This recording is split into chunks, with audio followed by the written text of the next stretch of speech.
예전에 기사에서 봤던 하나의 그 내용인데요. 아마 많은 분들이 알고 있을 겁니다.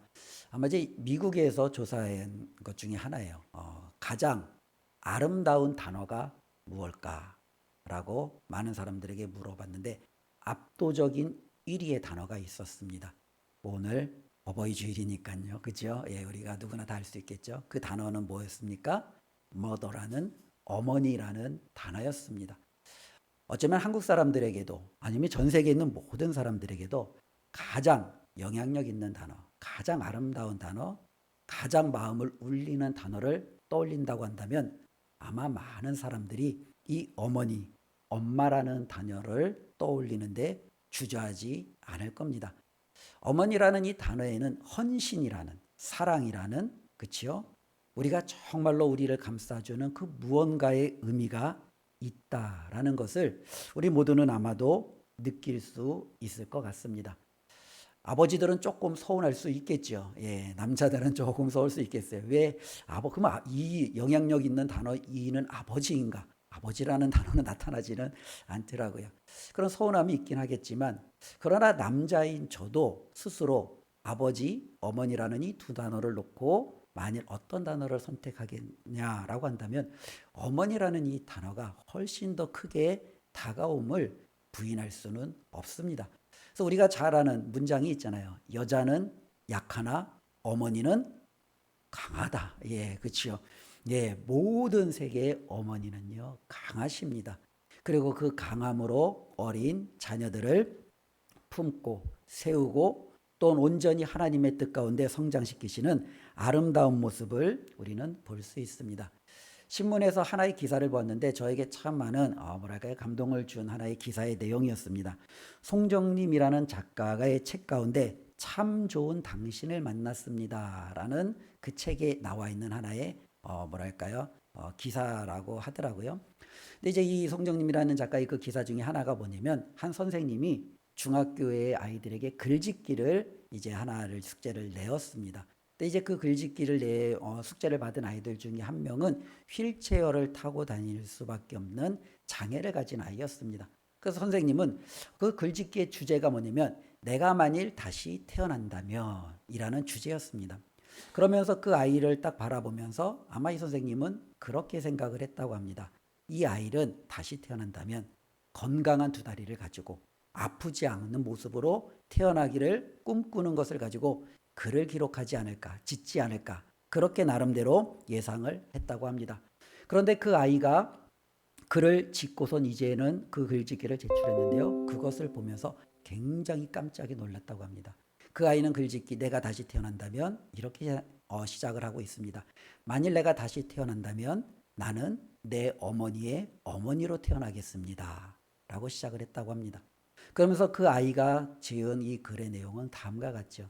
나는 내 어머니의 어머니로 태어나서 어머니가 나에게 준 그 은혜를 갚겠습니다. 나는 내 어머니의 어머니로 태어나서 어머니가 나에게 해준 그 모든 사랑을 제가 갚고 보답할 수 있다면 저는 최선을 다해서 어머니를 섬기겠습니다. 그래서 나는 내 어머니의 어머니로 다시 태어나기를 소원합니다. 라는 내용으로 그 글을 지었다라고 합니다. 어쩌면 그에게 이 어머니라는 영향력이 굉장히 크다라는 것을 우리는 알 수 있습니다. 특별히 오늘 읽은 말씀 12절 내 부모를 공경하라 내 아버지와 어머니를 공경하라라는 이 말씀 가운데 어쩌면 이 땅의 수많은 자녀들 저와 여러분들은 누구에게나 우리는 자녀였지요. 그리고 자녀된 이들이 그 부모님을 향하여 어떻게 살아가야 되는지를 분명히 가르쳐주고 있습니다. 십계명이라는 큰 틀 안에서 오늘 12절의 말씀은 다섯 번째 계명입니다. 우리가 이 십계명을 어떻게 보아야 되는가라는 부분부터 시작한다면 십계명은 하나님의 백성은 이 땅에서 어떠해야 하는가라는 부분을 우리에게 보여주고 있는 거예요. 이 십계명을 지킴으로 구원을 받는다가 아니라 이미 하나님에서 애굽에서 이스라엘 백성을 건져내셨고 구원하셨으므로 이제 너희는 내 백성이야. 너희는 내 구원받은 나의 사람들이야. 그러니 이제 너희는 앞으로 이렇게 살아라 라고 주신 말씀이 바로 이 십계명의 말씀입니다. 그러니 만일 하나님 앞에 받은 이 십계명의 말씀대로 그들이 살아내지 않는다면, 못한다면 어떠한 일이 일어나겠습니까? 그 일들이 바로 민수기, 때로는 그 뒤에서 일어나는 수많은 이스라엘의 역사가 우리에게 보여주고 있는 거예요. 하나님이 이렇게 살아라 라고 했는데 그대로 살아내지 못했을 때 하나님이 그들에 대해서 어떻게 다루어 가시는지를 보여주는 것이 이스라엘의 역사다라고 볼 수가 있죠. 어쩌면 이 십계명을 보면 우리는 크게 두 가지로 요약을 할 수 있지 않습니까? 1계명부터 4계명까지는 하나님에 관한 계명, 5계명부터 10계명까지는 사람과 사람 사이에서 일어나는 관계에 대한 문제에 대한 계명입니다. 그 가운데 관계에 대해서 첫 번째로 나타나는 것이 바로 이 5계명, 내 부모를 공경하라라는 말씀입니다. 우리가 구약의 율법을 이해할 때 이 율법을 예수 그리스도를 믿는 오늘날 우리는 어떻게 이해하는가라는 부분에 대해서 좀 여러 가지 좀 어려움들이 없지 않아 있습니다. 그러니 어려움 가운데 그나마 우리에게 좀 가장 손쉽게 다가올 수 있는 이해를 돕는 것 중에 하나가 이 구약의 율법을 어느 정도 좀 나누는 거예요. 이것이 뭐 100% 완전하다라고 할 수는 없지만 그래도 이 정도 이해면은 우리에게 상당한 도움을 줍니다. 그래서 어떠한 신학자들은요, 구약의 율법을 크게 좀 세 가지로 나눕니다. 하나는요, 도덕법, 하나는요, 시민법, 또 하나는요, 이제 의식법. 이렇게 세 가지로 주로 나눕니다. 이 도덕법이라는 것 자체는 오늘 우리가 읽은 이 십계명이 주로 해당이 되죠. 그래서 하나님의 백성으로서 우리가 어떠해야 하는지를 보여주는 것이 바로 이 도덕법이다라는 거예요. 근데 이 시민법이라는 것은 이스라엘 백성은 하나의 사회를 이룹니다. 근데 그 사회 속에서 때로는 그들이 지켜야 될 약속, 하나님의 규범, 규례 이런 것들에 대해서 상 줄 것은 상 주고 벌 줄 것은 벌 주고 사회를 유지하기 위해서 그들이 지켜야 될 여러 가지 규례들이죠. 그래서 우리가 이제 하나님의 말씀 특별히 구약을 보면은요. 부모에게 함부로 대하는 자 어떻게 해요? 돌로 쳐 죽여라라는 거죠. 때로는 누구의 것을 빼앗았거나 훔쳤으면 4배나 갚고 그렇죠? 이와 같은 여러 가지 사회적인 그런 부분들이 있어요. 음행에 대한 죄도 굉장히 무섭게 다르죠. 때로는 음행한 자들을 끌어다가 그들을 돌로 쳐 죽이는 때로는 여러 가지 희년에 대한 규례도 있죠. 7년마다 안식하고 49년, 50년째가 되면 모든 땅이 다 이제는 휴식하는 그러므로 이제 하나님이 주신 창조 세계도 지켜내가는 이러한 많은 여러 가지 규례들이 있습니다. 그런데 이와 같은 것들은요. 오늘날 우리가 그대로 지키지는 않잖아요. 만일 오늘날도 우리가 불의한 자들에게 돌로 쳐 죽이면 어떻게 되겠어요? 예. 사회의 법이 가만히 두질 않겠죠. 그렇죠? 살인죄로 기소되어지고 어쩌면 그 사람들은 정말로 자신들의 의도하고는 상관없이 처벌을 받겠죠. 그러나 구약에는요. 이와 같이 이스라엘 사회가 지켜야 될 많은 규례들이 구약 말씀에 있다라는 겁니다. 또 하나가 이제 의식법이라는 것이죠. 이 의식법은 종교적인 특별히 그들이 하나님과의 관계에서 어떻게 해야 되느냐라는 부분이에요. 하나님 앞에 있어서 그들은요. 할례를 행해야 되고 하나님 앞에 그들은요 깨끗해야 돼요. 근데 이 깨끗하게 하기 위해서 그들은 어떻게 해요? 제사를 드리고 그럼 제사는 어떻게 드려야 되느냐? 구체적인 방식들이 구약의 율법 가운데 기록되어져 있다라는 겁니다. 그래서 이 구약의 율법을 보통 도덕법, 시민법, 때로는 의식법 이 세 가지로 나누는데 많은 분들이 신약에 오면 이 도덕법은 그대로 존속하지만 시민법과 의식법은 이제 우리가 더 이상 그것을 따르지 않는다. 라고 말씀하고 있어요. 그런데 어찌 보면은 겉으로 보면은 그것이 그렇게 맞아요. 그렇죠? 우리는 구약에 있는 시민법, 뭐 안식년이라든지 희년이라든지 여러 가지 사회적인 그런 잘못에 대해서 처벌 규정이라든지 이것을 그대로 따르지도 않아요. 때로는 의식법, 우리는 제사를 드리거나 때로는 하나님이 말하는 정결의식을 행하거나 그렇게 행하지도 않아요. 그렇기 때문에 어쩌면 십계명만이 남는 도덕법만이 남는 그와 같은 것이 그대로 존속되는 것이 아닌가 라고 생각해 볼 수 있습니다. 그런데 우리가 이 말씀을 조금 더 이렇게 확대해서 해석해 보면 좋을 것 같습니다. 하나님께서 분명히 우리가 하나님의 구원받은 백성으로서 어떻게 살아가야 되는지 큰 규정을 주셨어요. 그 큰 규정이 십계명이라고 한다면 이 십계명을 가지고 하나님과 나와의 관계를 잘 만들어가는 것이 의식법이 보여주고 있는 하나의 틀이라고 본다면 때로는 이 십계명이라는 큰 틀을 가지고 다른 사람과 나와의 관계를 내가 하나님의 백성으로서 올바로 이루어가는 것이 바로 시민법의 형태로 나타났다라고 보여지면 되는 거죠.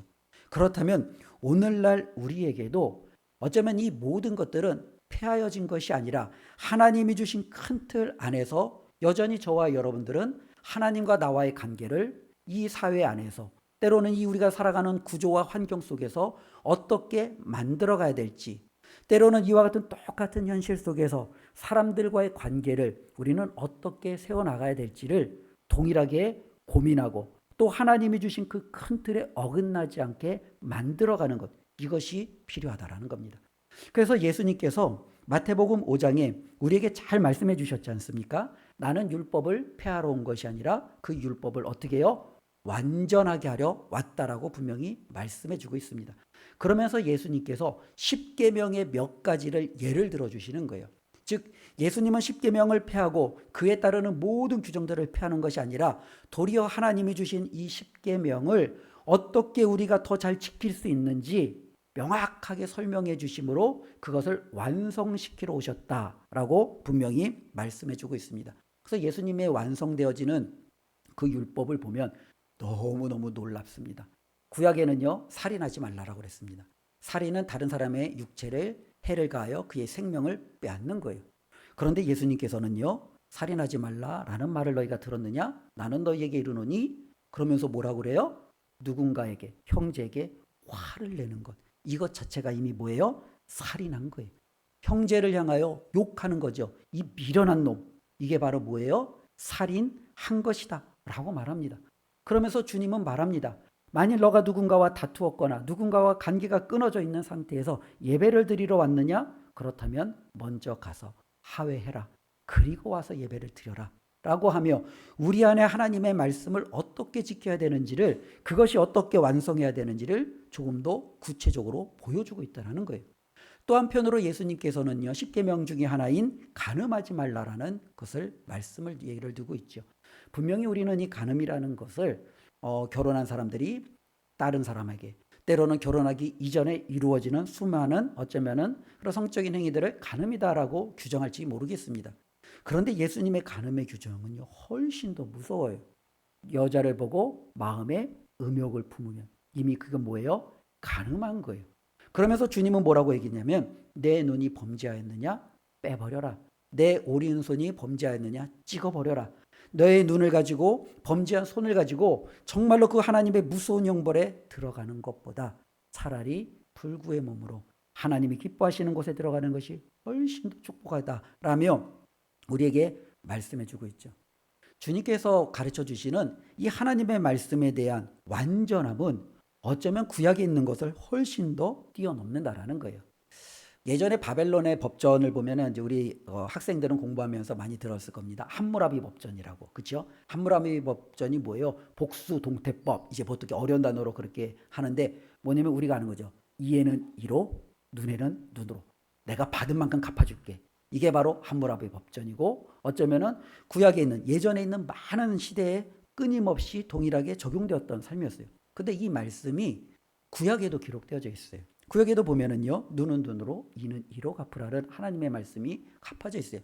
당연히 원수에게는 내가 받은 만큼 돌려주는 것이 구약의 율법의 하나의 규정이었어요.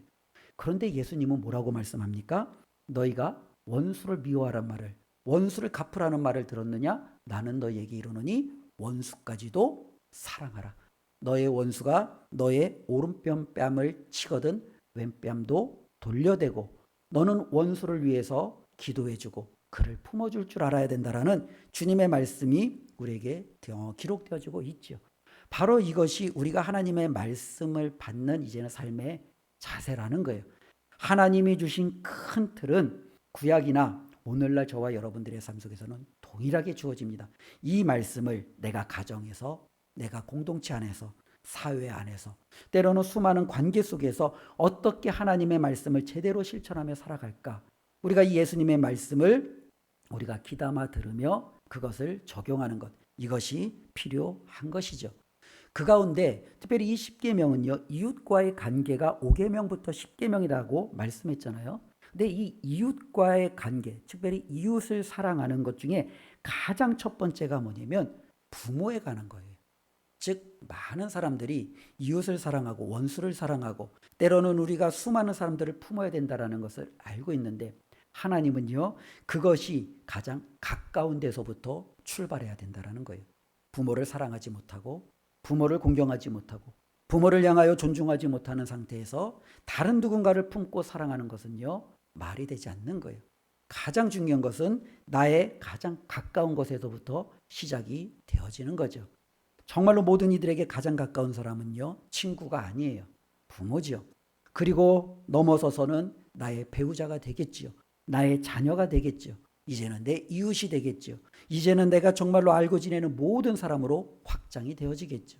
우리의 이웃에 대한 사랑은 바로 이렇게 하나님이 주신 가장 소중하고 가까운 것에서부터 출발한다라는 것을 우리가 꼭 기억하셔야 됩니다. 그렇다면 너무나도 잘 알고 있는 10계명의 5번째 계명의 말씀입니다. 우리가 이 말씀을 다시 한번 되새기면서 하나님께서 주신 우리의 부모님, 혹이라도 부모님이 먼저 떠나셨다 할지라도 여전히 우리 교회 공동체 안에 있는 우리의 어른들, 때로는 믿음의 영적인 부모들을 기억하며 우리가 이 말씀을 어떻게 적용하고 살아갈지 고민하고 듣는 은혜가 있기를 바랍니다. 우리 12절 말씀을 다시 한번 읽어볼까요? 내 부모를 공경하라. 내 하나님 여호와가 내게 준 땅에서 내 생명이 길리라. 자, 아멘. 자, 우리가 이 부모를 공경해야 되는 이유가 있어요. 우리가 이 10계명을 보면 1계명부터 10가지의 계명을 보면은 한 가지 문장 형태로 되어져 있어요. 그 문장 형태는 뭐냐면 명령형이에요. 뭐뭐 해라. 뭐뭐 해라. 뭐뭐 하지 말라. 둘 중에 하나예요. 하라, 하지 말라. 이 모든 것은 뭐예요? 하나님의 명령이에요. 부모를 우리가 공경해야 하는 이유는 만일 된다면 어떻게 되겠습니까? 다른 것들 다 필요 없어요. 나를 낳아줬기 때문에, 보답해줬기 때문에, 사랑하기 때문에, 헌신 때문에 수많은 이유를 들 수 있겠지만 만일 한 가지만 되려고 한다면 그것은 하나님의 명령이기 때문에 그래요. 저와 여러분들이 이 땅을 살아갈 때 우리는 어떠한 삶의 자세를 가지고 살아가야 됩니까? 하나님의 명령대로 살아가시면 되는 거예요. 하나님의 말씀대로 살아가시면 되는 거예요. 여기서 하나님께서 하라 하면 하시고 하나님이 하지 말라면 하지 않으면 되는 거예요. 하나님께서는 오늘 우리에게 우리가 어떻게 해야 될 것을 분명히 말씀해 주셨어요. 내 아버지와 어머니를 공경하라. 그러니 우리는 여기에서 더 이상 토달 필요가 없는 거죠. 우리는 하나님이 말씀하셨으니 당연히 부모는요, 우리가 공경해야 되는 그와 같은 삶을 살아내야 되는 겁니다. 이와 같은 말씀은 성경 안에서 저와 여러분들에게 계속적으로 말씀해 주고 있어요. 레위기 19장 3절에 보면 너희 각 사람은 부모를 경외하라. 이렇게 명령하고 있고요. 에베소 6장 1절에 자녀들아 주 안에서 너희 부모에게 순종하라. 2절에 내 아버지와 어머니를 공경하라. 즉 부모에 대한 이 공경은요, 하나님의 명령입니다. 그렇기 때문에 저와 여러분들은 부모님을 공경해야 된다는 거죠. 이것을 우리가 꼭 기억하며 우리에게 주어져 있는 모든 어른들을 또 우리의 부모님을 하나님의 말씀대로 높일 줄 아는 그러한 삶이 우리 성도님들의 삶이 되었으면 좋겠습니다. 또 한편으로는요, 한 가지 더 이유를 성경에서는 우리에게 들어주고 있는데요. 에베소서 6장 1절에는 이렇게 기록되어져 있습니다. 자녀들아 주 안에서 너희 부모에게 순종하라. 그리고 뒷부분에 이것이 옳으니라 라고 기록하고 있습니다. 즉 저와 여러분들이 부모님을 공경하는 이유는 두 번째는 이것이 옳기 때문에 그렇습니다. 하나님의 백성으로서 우리는 이 땅에서 살아갈 때 옳은 일을 행하기도 하고 옳지 않은 일을 행하기도 합니다. 하나님께서 우리에게 원하시는 것은 올바른 일을 행해야 하는 겁니다. 이것은 모든 사람들이 다 그렇게 알고 있어요. 어느 누구도 부모에 대해서 함부로 대하는 것이 옳다라고 생각하는 사람은 존재하지 않을 겁니다. 그런 사람이 있다면 우리는 그 사람을 의심하겠죠. 그 사람의 정신 상태를 우리는 정말로 받아들일 수 없겠죠. 많은 사람들은 당연히 부모 공경은요, 옳고 바르고 이것이 맞다라고 생각이 되어집니다. 하나님이 우리에게 주신 양심이 그것이 옳다라고 인정을 하고 우리가 살아가는 모든 관계, 관습과 전통과 규범과 우리가 살아가는 모든 것들이 그것이 맞다라고 말씀하고 있습니다. 그리고 성경도요, 이것이 옳다라고 확증해 주고 있습니다.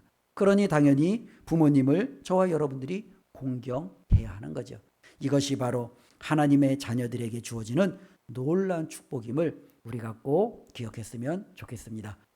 어쩌면 우리가 신앙생활을 할 때 믿지 않는 사람들이 착각하는 것 중에 하나가 그런 거예요.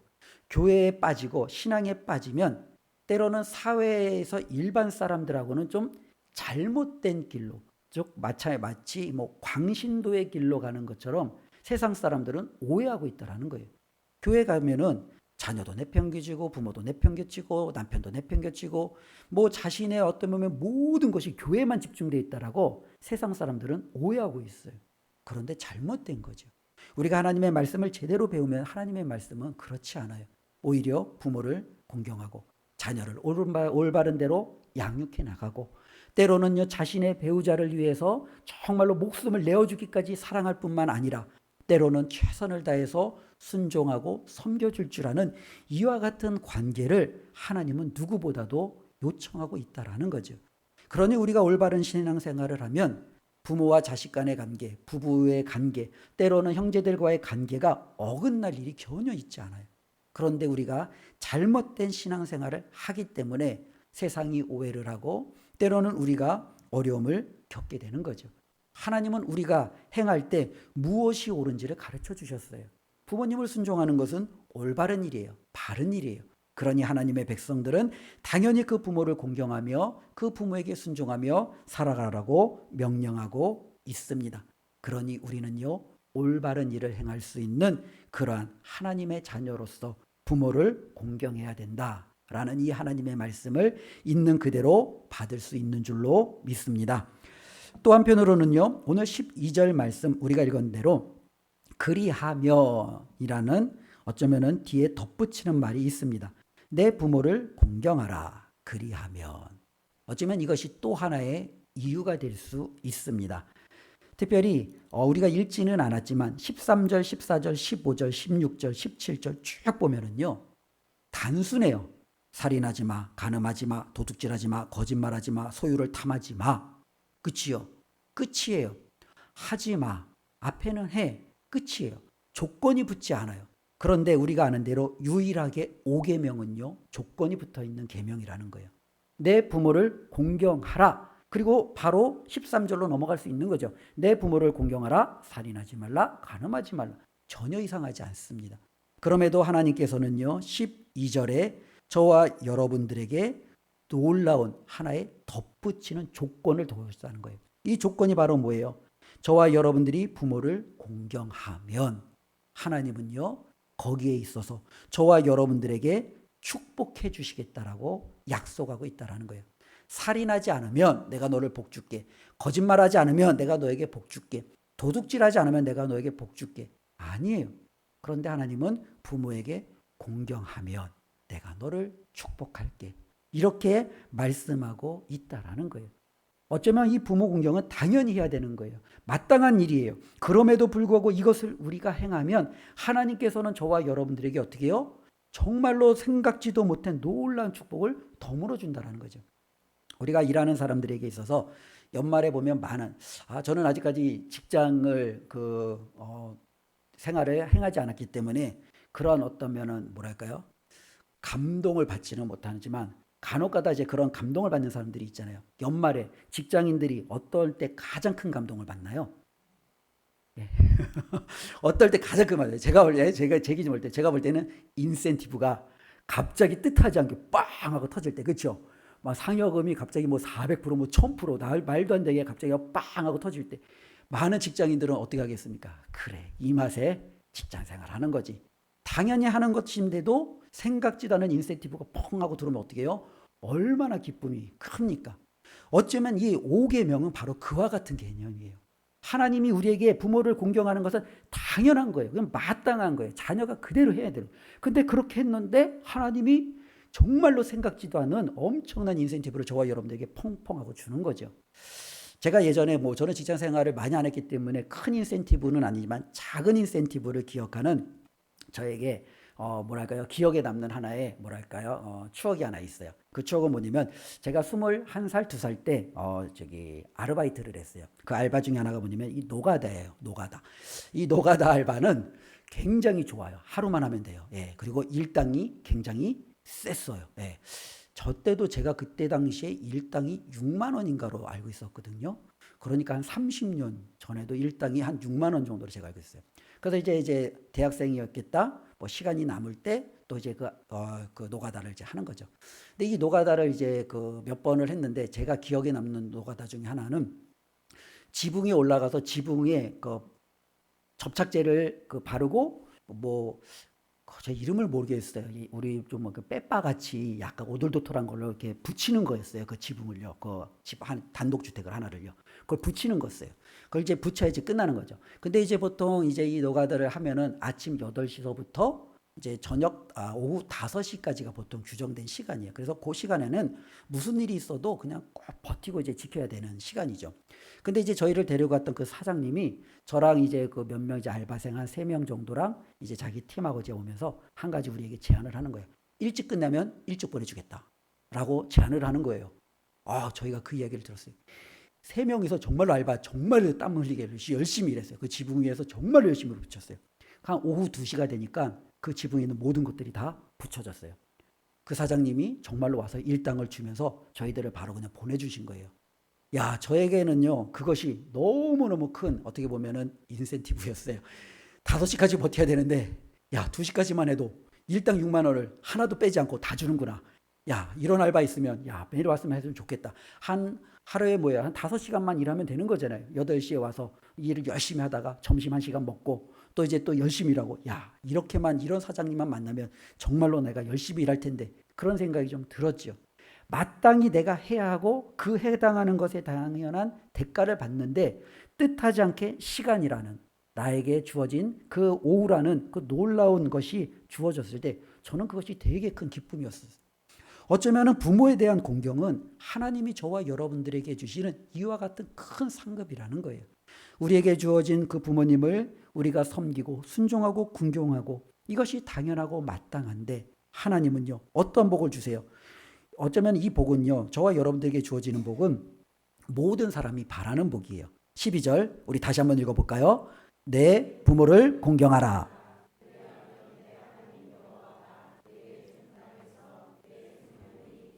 예, 아멘. 모든 사람이 원하는 복이에요. 어떻게 해요? 내 생명이 길리라. 그렇죠? 오래 살고 싶으시죠? 예, 오래 살아야죠. 예, 오래 사셔야죠. 예, 오래. 근데 뭐 항상 우리는 덧붙이잖아요. 오래 살아도 지질구지하게 오래 살고 싶진 않아요, 목사님. 그렇죠? 예, 우리 항상 뒤에 덧붙이죠. 하나님은 알아요. 그래서 앞에 뭐라 그래요? 내게 준 땅에서 어떻게 해요? 내가 잘 되는 거예요. 내 하나님 내게 준 땅에서 내 생명이 잘 되고, 특별히 하나님께서 이 말씀을 레이에게 보면 조금 더 풀어주셔요. 근데 이 말씀에 보면은 뒷붙이 보면 그 땅에서 그냥 오래 사는 게 아니라 잘 되고 오래 사는 거예요.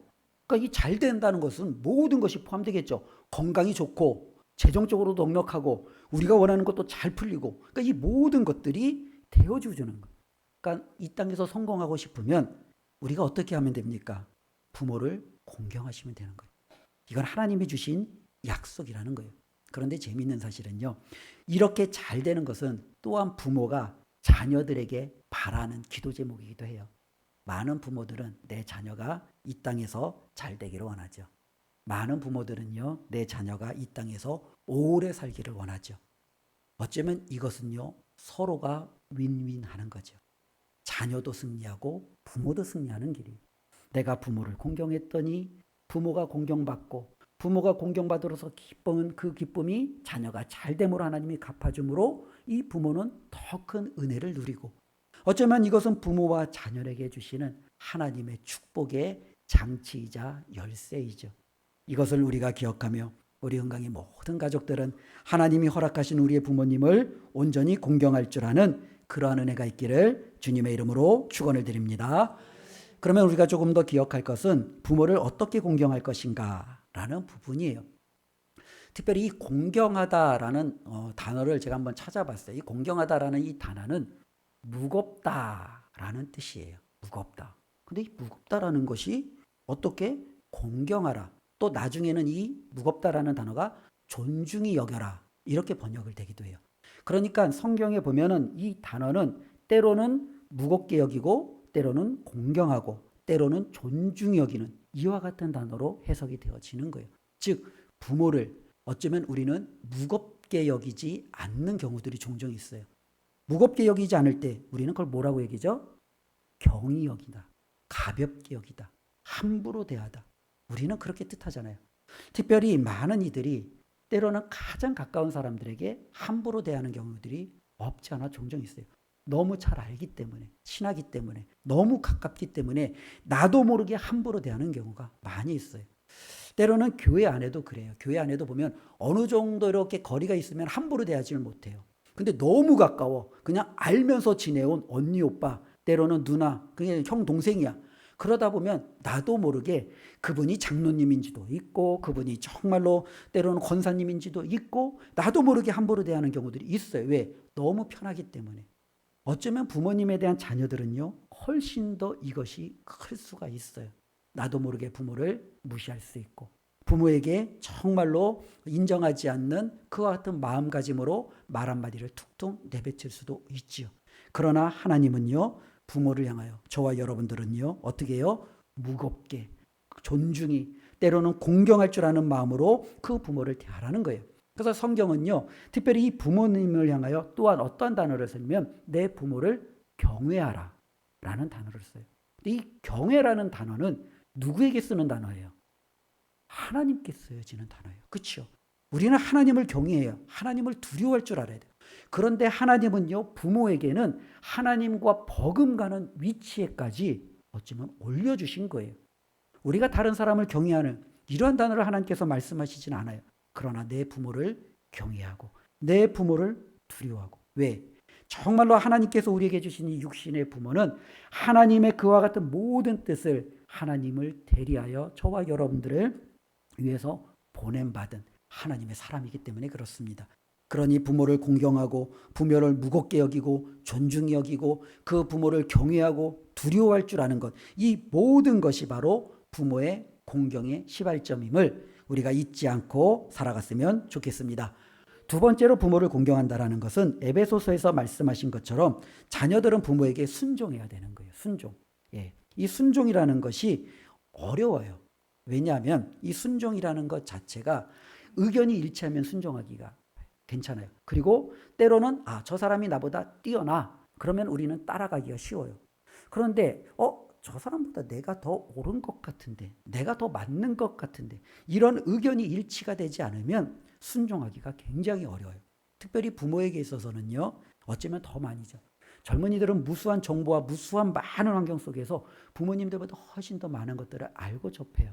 그러다 보니 부모님들이 말하는 것보다 더 좋은 방법들을 가지고 있을 수도 있어요. 그럴 때 이 부모님들에게 순종하는 것은 굉장히 어려울 수 있어요. 그러나 성경은요, 자녀가 부모에게 순종하라 라고 말씀하고 있습니다. 여기서 순종은요, 분명히 절대적인 순종은 아닐 겁니다. 이 절대적이지 않는 것은 아닌 것이라는 것은 하나님의 말씀에 위배되지 않는 한, 그렇죠? 성경적으로 하나님이 가르치는 그 범위 내에 있는 한, 그것은 당연히 순종해야 되죠. 그러나 하나님의 말씀 안에서 이루어지는 한이라는 이 전제 조건이 있다 할지라도 만일 이것이 우리의 이익을 잘잘못을 따지거나 때로는 그것이 옳고 그름을 따지거나 이런 많은 문제 속에서 하나님이 허용하시는 범위라면 우리는 그 모든 것들을 있는 그대로 받아들일 줄 아는 그와 같은 자세가 자녀들에게는 필요하다라는 겁니다. 그래서 이거는 조금 어려울 수 있어요. 부모님이 얘야 그렇게 하지 말고 이렇게 좀 한번 해봐라 라고 얘기해요. 자녀가 볼 때 부모의 말이 틀린 건 아니에요. 근데 부모의 말대로 하는 것보다 자기 생각대로 하는 게 더 큰 이득을 얻을 수 있어. 그렇죠? 부모가 얘기하는 거죠. 야 얘야 정말로 여기 어디 한번 가봐라. 거기서 정말 누구 좀 한번 만나고 누구에게 좀 가르침 한번 받아봐라. 그것이 나쁘지 않지요. 그러나 생각할 때 그 사람보다 더 나은 사람이 있고 더 좋은 환경이 있고 훨씬 더 유익한 곳이 있어요. 내 시간을 거기에 쓰는 것이 나에게 더 큰 정말 도움이 될 것 같아요.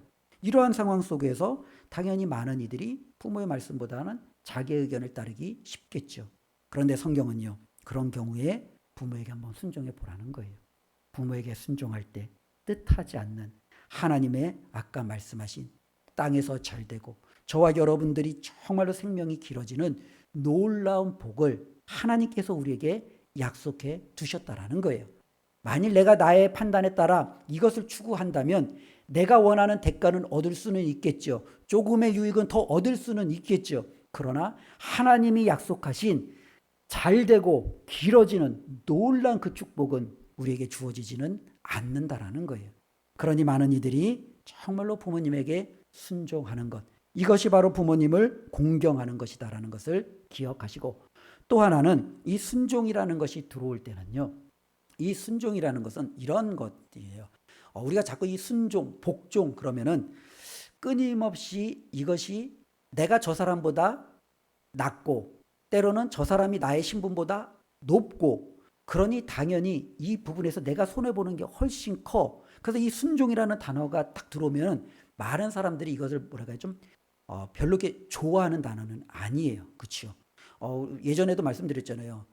아내들아 남편에게 뭐라고요? 복종하라. 예, 별로 좋아하는 단어가 아니잖아요. 이런 단어들이 나오면 별로 좋아하는 단어가 아니에요. 그런데 우리가 뭐 오해하는 경우가 있어요. 이 순종과 이 복종의 이 단어는요, 특별히 우리가 이 성경 안에서 들어갈 때 사용되어지는 것은 이것은 우리가 생각하는 부정적인 의미 이전에 이것은요, 하나님께서 세우신 공동체의 질서의 먼저 문제라는 거예요.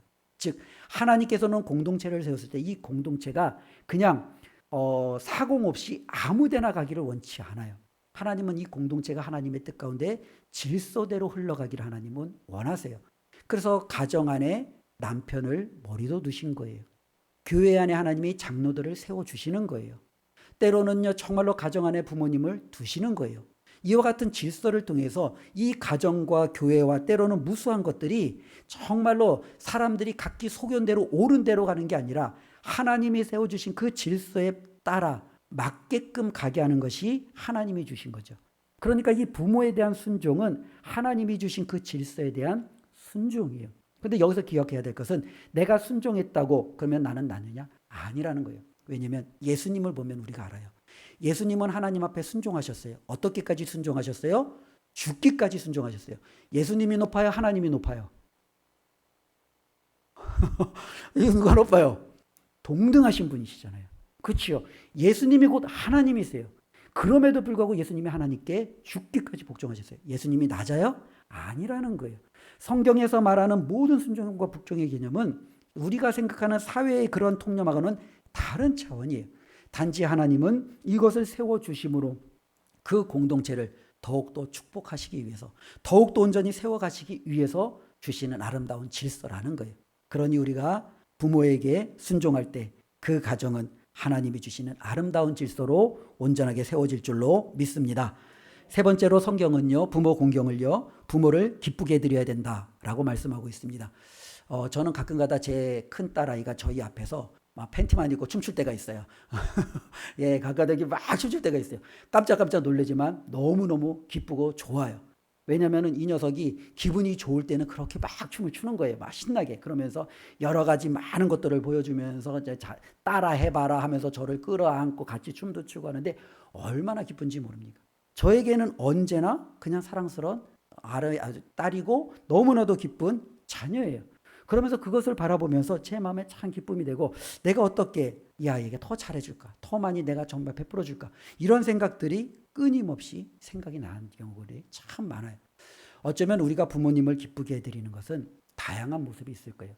어린아이들은 재밌는 노래를 불러주고 춤도 춰주고 조금 더 큰 아이들은 부모가 기뻐하는 대로 같이 말동무도 되어주고 부모에게 여러 가지 때로는 같이 식사도 하면서 때로는 여러 가지 관계도 맺어주고 조금 더 성숙한 자녀들은 때로는 부모가 기뻐하는 신앙생활도 잘 해나가고 때로는 가정을 아름답게 세워나가는 일도 보여주고 이러한 모든 것들이 부모님을 기쁘게 해드리는 거죠. 그런데 부모님을 기쁘게 해드리는 것들은 큰 일이 아니더라고요. 작은 일이더라고요. 그렇죠? 여기 계시는 우리 부모님들이 자녀들에게 기대하는 것들은 큰 게 아니잖아요. 늘상 이야기하시잖아요. 건강하게, 사고 없이, 문제 없이 잘만 살아다오. 이것이 부모님들이 자녀들에게 기대하는 거예요. 그런데 여기에서 우리의 자녀들이 조금만 덧붙이면 그것은 부모에게 엄청난 기쁨이 된다라는 거예요. 우리가 기회가 있을 때 그 부모님을 기쁘게 해드리는 우리의 삶이 되었으면 좋겠습니다. 부모 공경에 대해서 한 가지 성경은 더요, 봉양에 대해서 말합니다. 특별히 부모를 보살피라는 거예요. 그래서 부모를 보살폈을 때 잘 됐던 인물, 우리가 꼽으라고 한다면 요셉을 꼽을 수 있죠. 그렇죠? 요셉은 하나님이 총리로 세워주시고 그가 그의 아버지와 아버지의 온 집안을 온전히 섬겼을 때 하나님이 그를 얼마나 높이셨는지를 요셉을 통해서 볼 수 있어요. 또 하나는요, 룻을 통해서 볼 수 있어요. 어쩌면 모압 여인이에요. 정말로 이스라엘 백성과 상관없는, 어쩌면 아무런 내세울 곳 없는 여인이에요. 그녀는 먹을 것이 없어서 보리 이삭을 주어서 정말로 하루하루를 연명할 수밖에 없는 그러한 삶이었어요. 그런 그녀가 나오미 자신의 시어머니를 포기하지 않냐고 봉양했을 때 하나님께서는요, 그녀를요 다윗의 조상으로 세우시고 그녀를 믿음의 반열로 세워주시고 하나님은 그녀가 정말로 먹고 사는데 부족함이 없도록 모든 것을 채워주시는 놀라운 은혜를 우리가 바라봅니다. 어쩌면 우리가 부모를 봉양해야 되는 것, 이것은 마땅하고 당연한 것이지만 하나님이 우리에게 주시는 놀라운 축복의 통로임을 꼭 기억했으면 좋겠습니다. 처음부터 말씀을 드렸습니다. 오늘 말씀을 이렇게 우리가 좀 결론을 맺었으면 좋겠습니다. 사랑은 가까운 곳에서부터 시작이 되어집니다. 멀리인 곳에서부터 우리가 찾을 필요가 없지요. 우리가 바리새인들이 예수님 앞에 혼난 이유 중에 하나가 바로 이 5계명을 그들이 어겼기 때문에 그렇습니다. 그들은 부모님들에게 용돈을 드려야 됩니다. 그들은 부모님이 살아갈 수 있도록 그들을 봉양하고 섬겨야 됩니다. 그런데 부모님도 섬겨야 되고 하나님께도 드려야 되니까 자신의 재정이 이중으로 지출되니까 힘든 거예요. 아까운 거예요. 그러니까 그들이 어떻게 합니까? 부모에게 드려야 될 것을 빼서 하나님께 드리며 어머니 아버님 앞에 드릴 걸 제가 하나님 앞에 드렸습니다. 괜찮죠? 이렇게 말하는 거죠. 우리 예수님은 그들을 향하여 무엇이라고 말씀하십니까? 그들의 위선, 사랑 없음, 하나님의 말씀을 지키지 않는 그들을 책망하시는 모습을 우리는 봅니다. 그들은 하나님의 말씀을 잘 알았던 사람들입니다. 그러니 누구보다도 하나님이 기뻐하시는 그와 같은 하나님의 말씀의 사랑의 실천을 가장 가까운 부모를 섬기는 것에서부터 시작했어야 되죠. 이것이 우리 하나님께서 오늘 어버이 주일을 맞이하는 우리에게 주시는 말씀입니다. 하나님께서 주신 이와 같은 귀한 부모님을 저와 여러분들이 최선을 다해서 섬기는 은혜가 있기를 바랍니다. 그래서 하나님 앞에 섰을 때, 야, 정말 잘했다, 수고했다. 그리고 하나님이 이 땅에서 저와 여러분들에게 채워주시는 은혜가 넘쳐나는 그러한 복을 누리시는 우리 모두가 되기를 주님의 이름으로 축원합니다. 기도하겠습니다. 하나님 감사합니다. 오늘도 하나님의 말씀을 들었습니다. 하나님의 말씀을 통해서 우리가 이 땅을 살아갈 때 부모님을 향하여 어떠한 마음과 삶을 가지고 살아가야 될지 가르쳐 주셨습니다. 내 부모를 공경하라고 하신 하나님, 공경하겠습니다. 순종하겠습니다. 그리하여 하나님이 원하시는 뜻을 이루며 살아가겠습니다. 결단하는 우리 모두에게 믿음 주셔서 하나님 앞에 순종함으로 그 순종의 놀라운 축복까지도 누릴 수 있도록 은혜를 더하여 주시옵소서. 예수님의 이름으로 기도드립니다. 아멘.